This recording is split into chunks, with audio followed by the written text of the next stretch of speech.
Namaste. Today I'm going to read Volume 1, Book 2, Rudra Samhita, Part 2. Chapter 34, The Devas Witness Bad Omens at the Place of Sacrifice in the Shiva Puran.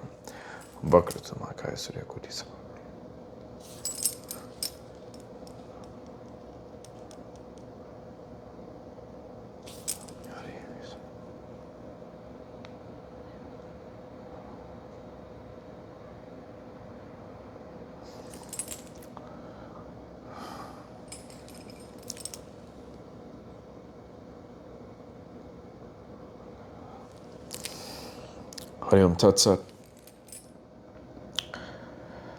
Brahma said, when Virabhadra set off thus, bad omens were seen by Daksha and the Devas, O celestial sage. When Virabhadra, accompanied by the Ganas, proceeded thus, many portentous phenomena occurred at the sacrifice of Daksha, including the three evil omens, boding the imminent destruction of Daksha's sacrifice. The left eye, arm and thigh of Daksha throbbed. In every respect, it indicated everything inauspicious. It was harassing to him.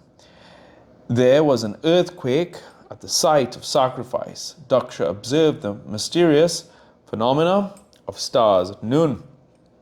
The quarters became dirty and gloomy. The sun appeared spotted and terrifying with thousands of circlets all round. Stars, brilliant like lightning and blazing fire, were seen falling. Some of them were zigzag, and some fell with face downwards.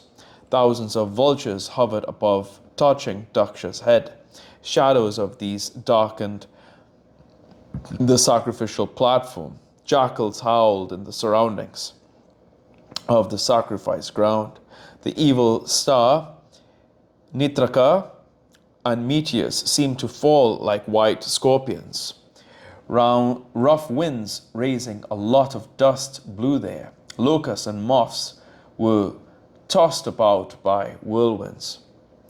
The wonderfully new sacrificial platform erected by Daksha and the Devas was thrown up by the winds. Surprisingly enough, Daksha and others vomited blood, pieces of flesh and bones very frequently.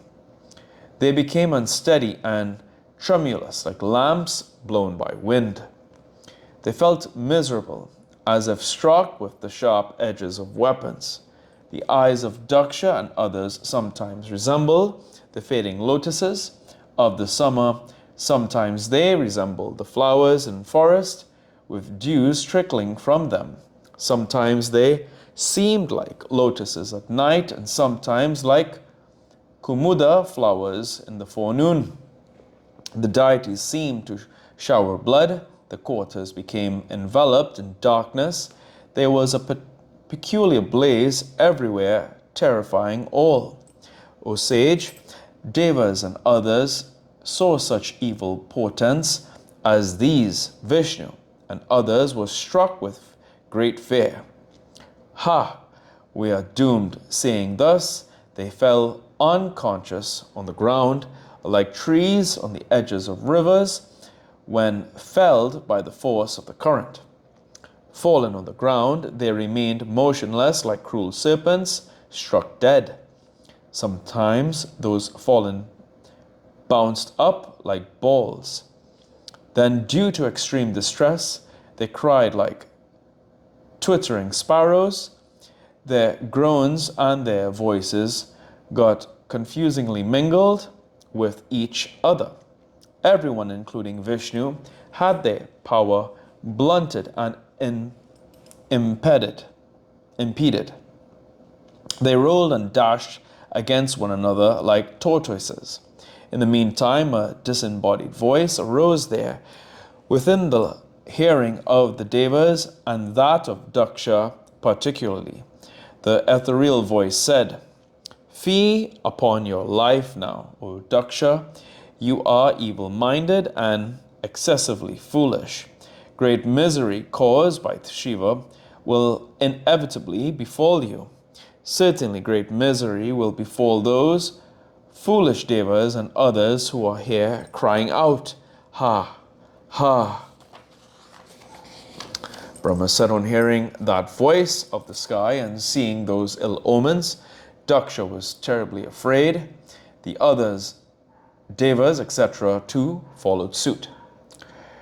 Trembling miserably and utterly shaken, Daksha sought refuge in Vishnu, the consort of Lakshmi, and his own lord, making humble obeisance in his fright and eulogizing in his mental distress. He said thus to Vishnu, endearing to his own men. There are no footnotes, so here is today's reading of the Shiva Puran.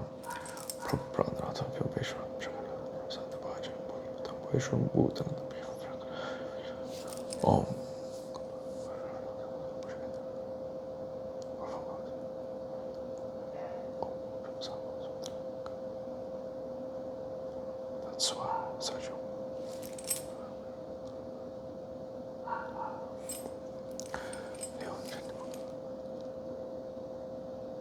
Om Shiva Mata Chapitatu Mandu Shatra Sakatu.